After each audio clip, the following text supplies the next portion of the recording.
La lecture d'aujourd'hui est tirée du psaume 2.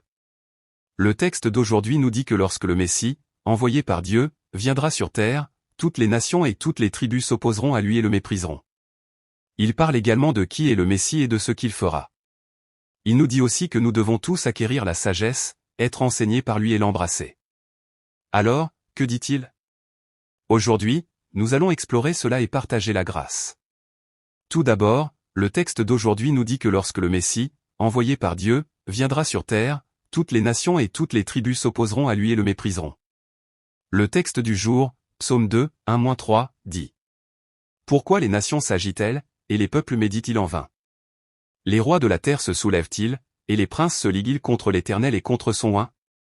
Ils disent, brisons leurs liens, et jetons loin de nous leurs cordes. Pourquoi les nations s'agitent-elles, et les peuples méditent-ils en vain? Le mot « pourquoi » exprime ici la tristesse, les lamentations, les soupirs et le regret. De plus, les mots « nation » et « peuple » désignent tous les peuples et tribus vivant sur cette terre.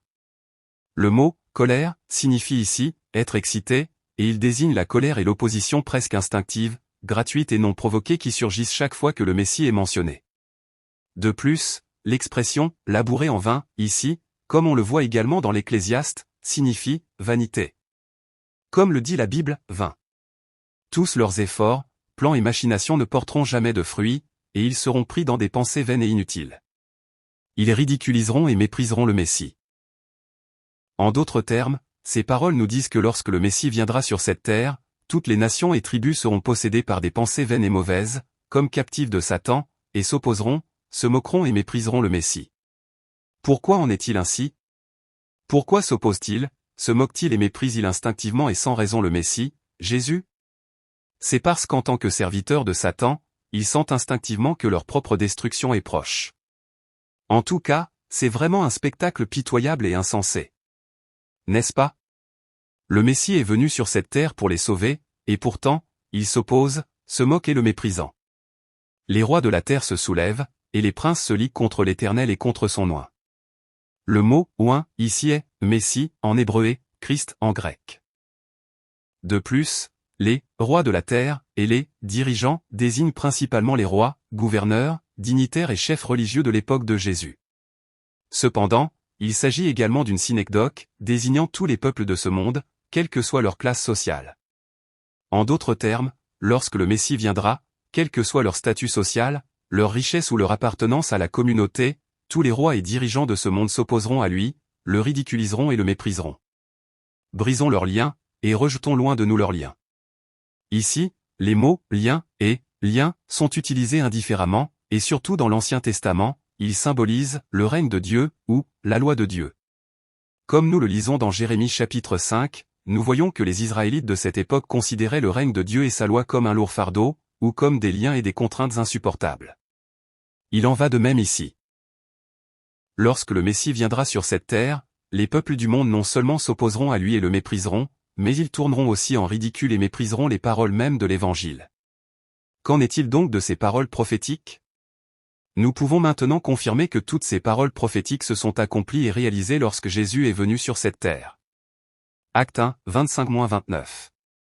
Et tu as parlé par le Saint-Esprit, par la bouche de ton serviteur, notre Père David, pourquoi ce tumulte parmi les nations, et ces vaines pensées parmi les peuples? Les rois de la terre se sont soulevés, et les princes se sont ligués contre le Seigneur et contre son Christ. Dans cette ville, Hérode et Ponce Pilate, avec les nations et les peuples d'Israël, se sont ligués contre ton saint serviteur Jésus, que tu as oint, pour accomplir tout ce que ta main et ton conseil avaient prédestiné. Tu as parlé par le Saint-Esprit, par la bouche de notre Père David. Pourquoi ce tumulte parmi les nations, et ces vaines pensées parmi les peuples? Ce verset est une citation directe du texte d'aujourd'hui. En effet, comme le dit le texte d'aujourd'hui, le roi Hérode, le gouverneur Ponce Pilate, les chefs religieux juifs, les gentils et le peuple d'Israël se sont tous rassemblés et ont conspiré pour s'opposer à leur saint serviteur Jésus et le mépriser. De cette façon, nous pouvons confirmer que les paroles du texte d'aujourd'hui se sont accomplies par Jésus. En effet, même maintenant, nous voyons que ces paroles prophétiques du texte d'aujourd'hui s'accomplissent et s'accomplissent. N'est-ce pas vrai? Même maintenant, nous voyons des gens dans le monde non seulement s'opposer à Jésus et le mépriser, mais aussi ridiculiser et mépriser les paroles mêmes de l'Évangile. Ils disent, oh, ce fou. Il prétend être Dieu le Fils. Quoi, il y a un paradis et un enfer? Il est ridicule. C'est un imposteur. Mais comment Dieu réagira-t-il face à de telles personnes? Astérisque le texte du jour, Psaume 2, 4-6, dit. Celui qui siège dans les cieux rit, l'Éternel se moque d'eux. Alors il les épouvantera dans sa colère, il les épouvantera dans sa fureur, en disant, j'ai établi mon roi sur Sion, ma montagne sainte. Celui qui siège dans les cieux rit, le Seigneur les tourne en dérision. Bien sûr, ici, celui qui siège dans les cieux, fait référence à notre Dieu. En d'autres termes, Dieu dit qu'il rira et se moquera de ceux qui s'opposent, se moquent et méprisent le Messie. N'est-ce pas? Dieu a créé ce monde, l'univers entier et toutes choses, et il règne et gouverne toujours sur tout ce qu'il a créé. Pourtant, face à ce Dieu, nous crions « oui ». Ils répondent « non » et, allant plus loin, ils s'opposent, ridiculisent et méprisent le Messie envoyé pour les sauver de l'étang de feu éternel. Quelle pitoyable et stupidité! Alors il fut irrité, et les épouvanta dans sa colère, en disant, alors il leur dit. En ce temps-là, fait ici référence au temps où les peuples du monde s'opposeront, se moqueront et mépriseront le Messie. C'est-à-dire que lorsque les peuples du monde s'opposeront, se moqueront et mépriseront le Messie, Dieu sera très je me mets en colère et je dis. J'ai établi mon roi sur Sion, ma montagne sainte. Ici, le pronom personnel, je, désigne naturellement notre Dieu. De plus, mon roi, signifie ici, le roi que j'ai envoyé, le roi que j'ai établi, et, le roi qui m'appartient, faisant référence au Messie envoyé par Dieu. Ici, l'expression, la sainte montagne de Sion, désigne principalement, Jérusalem, où se trouve le temple sacré de Dieu, mais aussi le royaume de Dieu. C'est-à-dire que le Messie a été envoyé par moi et établi par moi. En d'autres termes, le Messie est celui envoyé par Dieu et le roi du royaume de Dieu, établi par Dieu lui-même. Par conséquent, vous ne devez pas vous opposer au Messie, le critiquer ou le mépriser, mais plutôt l'accepter comme votre roi et obéir à ses paroles. Deuxièmement, le texte d'aujourd'hui parle de qui est le Messie et de ce qu'il fera à son retour. Le texte d'aujourd'hui, Psaume 2, 7-9, dit. Je proclame le décret, l'Éternel m'a dit, tu es mon fils, aujourd'hui je suis devenu ton père.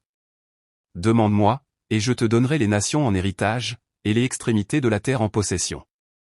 Tu les briseras avec une verge de fer, tu les briseras comme un vase d'argile. Je proclame le décret. Ici, le « je » à la première personne fait référence à « mon roi » mentionné précédemment, c'est-à-dire Jésus, le Messie envoyé et établi par Dieu. Ici, le mot « esprit » signifie « règle », « ordonnance » ou « loi ». Il fait référence au contenu de l'alliance de rédemption conclue entre le Père, le Fils et le Saint-Esprit de toute éternité, ou peut-être aux paroles prononcées par le Père au moment de la conclusion de cette alliance. Alors, qu'est-ce que cette alliance de rédemption? Cette alliance de rédemption désigne l'alliance conclue de toute éternité entre le Père, le Fils et le Saint-Esprit pour nous sauver, nous les humains, de la destruction éternelle. En d'autres termes, cette alliance de rédemption signifie que Dieu le Père a d'abord choisi son peuple de toute éternité et a établi son plan de salut. Ensuite, selon ce plan, Dieu le Fils prendrait chair, viendrait sur terre, verserait son sang sur la croix et paierait pour tous les péchés de son peuple élu. Ensuite, Dieu le Père ressusciterait Dieu le Fils d'entre les morts. Ensuite, Dieu le Fils serait ressuscité et montré au ciel, envoyant le Saint-Esprit poursuivre l'œuvre du salut. Ensuite, Dieu le Père déclarera juste tous ceux qui croient au mérite du sang de Jésus-Christ, en fera son peuple, ses enfants et les conduira au ciel. En effet, nous pouvons confirmer que cette alliance de rédemption est mentionnée à maintes reprises dans la Bible. Il en va de même ici. Ici aussi, le Messie, Jésus, introduit ce que Dieu le Père avait dit au moment même où cette alliance de rédemption a été établie. Il cite ici les paroles de Dieu le Père, demandant « Comment Dieu le Père m'a-t-il parlé ?» Qu'a-t-il dit? En d'autres termes, par là, Jésus révèle qui il est et ce qu'il fera à son retour sur terre. Le psaume 2h7 dit « Le Seigneur m'a dit, tu es mon fils, aujourd'hui je t'ai engendré. » Ici, le mot « aujourd'hui » signifie « jour »,« temps » ou « temps » et peut aussi désigner un moment vague ou un point précis dans le temps. En d'autres termes, bien que le texte d'aujourd'hui le traduise par « aujourd'hui », il serait bien plus juste de le traduire par « passé éternel », signifiant « Tu es mon fils, de toute éternité je t'ai engendré. » Tu es mon fils, je t'ai engendré de toute éternité. Qu'est-ce que cela signifie? cela ne signifie pas que Dieu le Père a conçu et donné naissance à Jésus comme s'il était un être humain, l'ayant conçu pendant 10 mois. Cela n'implique pas non plus de relation chronologique entre Dieu le Père et Dieu le Fils, ni de distinction entre pouvoir ou autorité supérieure et inférieure. Non, il s'agit simplement de parler de l'origine divine et de l'essence divine de Jésus, le Messie qui viendra sur cette terre.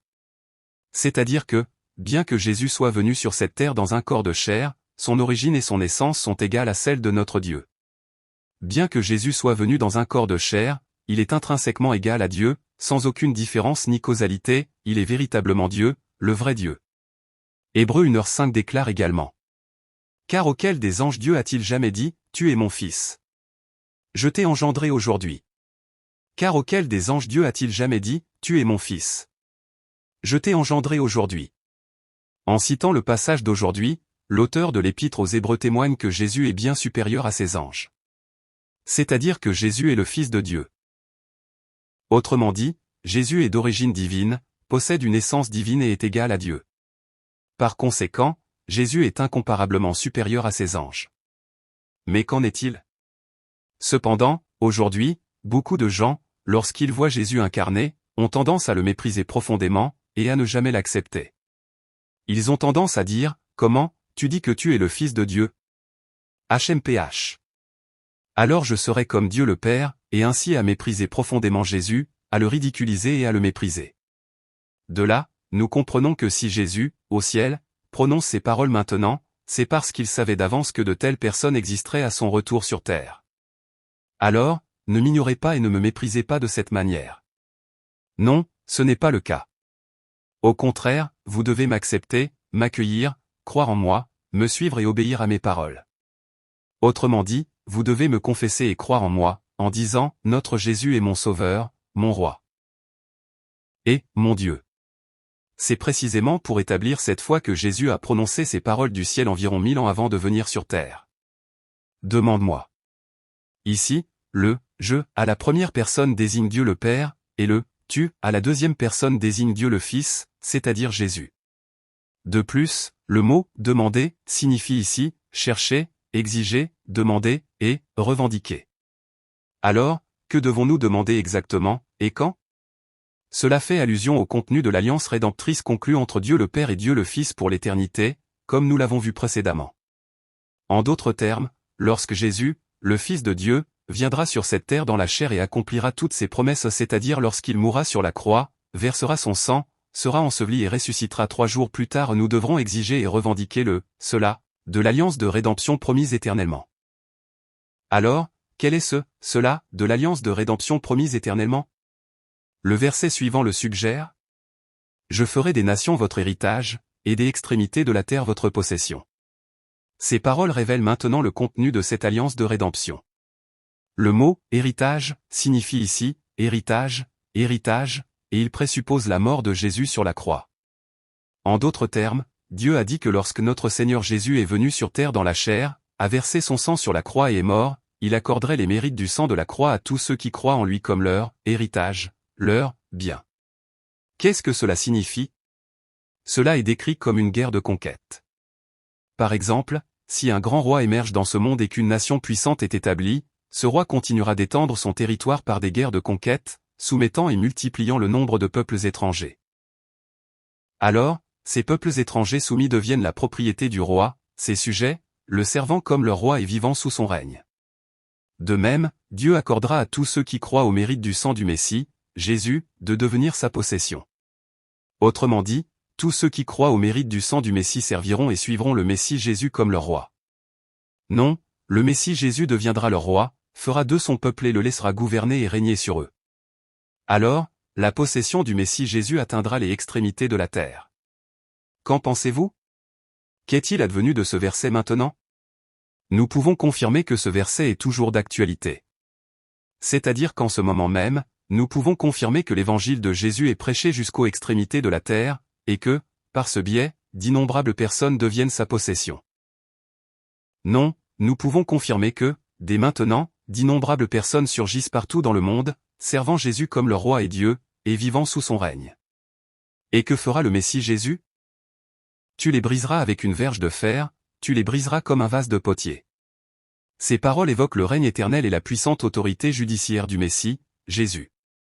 Ici, le mot « verge de fer » signifie « barre de fer », symbolisant la puissante royauté et l'autorité judiciaire de Jésus.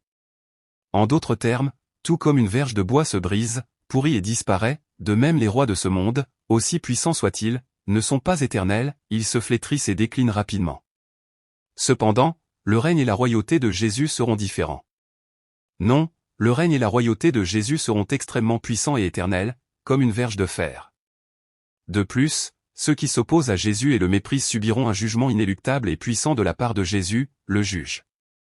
Ici, nous, fait référence à toutes les forces qui se sont opposées au Messie Jésus et l'ont méprisé, comme nous l'avons vu précédemment. Autrement dit, toutes ces forces seront brisées et détruites au jour du jugement, comme un vase d'argile brisé. En d'autres termes, elles seront jetées dans les temps de feu éternel de l'enfer. Enfin, le texte d'aujourd'hui nous dit que chacun doit servir le Seigneur avec révérence et obéir à son Fils. Le texte d'aujourd'hui, Psaume 2, 10-12, dit: C'est pourquoi, rois, soyez sages, vous, princes de la terre, soyez instruits. Servez le Seigneur avec révérence et réjouissez-vous en tremblant. Embrassez le Fils, de peur qu'il ne s'irrite et que vous ne périssiez en chemin, car sa colère s'enflamme peu. Heureux tous ceux qui se confient en l'Éternel. C'est pourquoi, rois, soyez sages, vous, princes de la terre, soyez instruits. Comme mentionné précédemment, les termes « roi » et « principe de la terre » désignent tous ceux qui, dans le monde, s'opposent à Jésus et le méprisent. Il s'agit de ceux qui se vantent et ne mettent en avant que leur propre sagesse, leur intelligence et leur connaissance, et qui, par leur arrogance et leur folie, s'opposent à Jésus et le méprisent. Cependant, chacun doit acquérir la sagesse et recevoir l'instruction. Pourquoi ? Parce que la vie sur terre est si courte, et qu'après la mort, un jugement terrible de Dieu nous attend. Non, c'est parce que le jugement puissant du Messie, Jésus, nous attend, un jugement aussi puissant qu'un vase d'argile brisé par une barre et une verge de fer. Par conséquent, quel que soit le statut social, la richesse ou la citoyenneté, chacun doit acquérir la sagesse et recevoir l'instruction et l'enseignement. Alors, quel genre de sagesse, quel genre d'instruction, quel genre d'enseignement ? Servez le Seigneur avec crainte et réjouissez-vous avec tremblement. Nous devons apprendre que notre Dieu existe. Nous devons comprendre que Dieu a créé ce monde et l'univers entier, et qu'il gouverne tout ce qu'il a créé selon sa volonté. Nous devons également comprendre que Dieu, pour nous sauver de la mort éternelle, a envoyé son Fils unique, versant son sang sur la croix et mourant, déclarant ainsi gratuitement justice tous ceux qui croient en lui et leur permettant d'entrer au ciel. Savoir cela, c'est la sagesse. Connaître et apprendre cela, révérer, servir, craindre, se réjouir et trouver ses délices dans le Seigneur Dieu, c'est la véritable sagesse. Psaume 2h12. Embrasse le Fils. Non, nous devons embrasser le Fils. Bien sûr, le Fils désigne ici Jésus, le Messie envoyé par notre Dieu, comme « mon roi », comme mentionné précédemment. De plus, embrasser signifie accepter, accueillir, servir, s'approcher et obéir au Fils, comme notre Dieu. Non, nous devons croire au mérite du sang de Jésus-Christ. En croyant au mérite du sang de Jésus-Christ, nous devons être purifiés du péché, justifiés gratuitement et sauvés. Telle est la véritable sagesse de vivre. Pourquoi ? Sinon, il s'irritera, et vous périrez dans la voie, car sa colère ne tardera pas à venir. Ce passage explique maintenant pourquoi chacun doit embrasser le Fils. Pourquoi ? Parce que la colère de Dieu brûle comme un feu. Notre Dieu est profondément en colère contre le péché et jugera certainement. Nous devons donc embrasser le Fils afin de ne pas subir la colère de Dieu et de ne pas périr hors de la voie à cause de nos propres péchés. Ici, le terme « voie » désigne la manière dont les gens vivent dans ce monde. Ils ne vivent que pour s'opposer à Jésus et le mépriser, poursuivant uniquement leurs propres désirs corrompus et dépravés, pour bien manger et bien vivre, pour accumuler toujours plus. Cependant, vivre ainsi ne fera que provoquer la colère de Dieu, et cette colère mènera à une destruction soudaine. C'est-à-dire que lorsqu'une personne est mariée, se livre à des plaisirs et vit en paix, la mort surviendra soudainement sur cette terre, et à ce moment-là, elle tombera dans les temps de feu éternel de l'enfer. Alors, qui est béni ? Heureux tous ceux qui se confient en l'Éternel. Le mot « confiance » signifie ici « fuir » ou « se réfugier ». De plus, le mot « Jéhovah » désigne à la fois Dieu le Père et Dieu le Fils.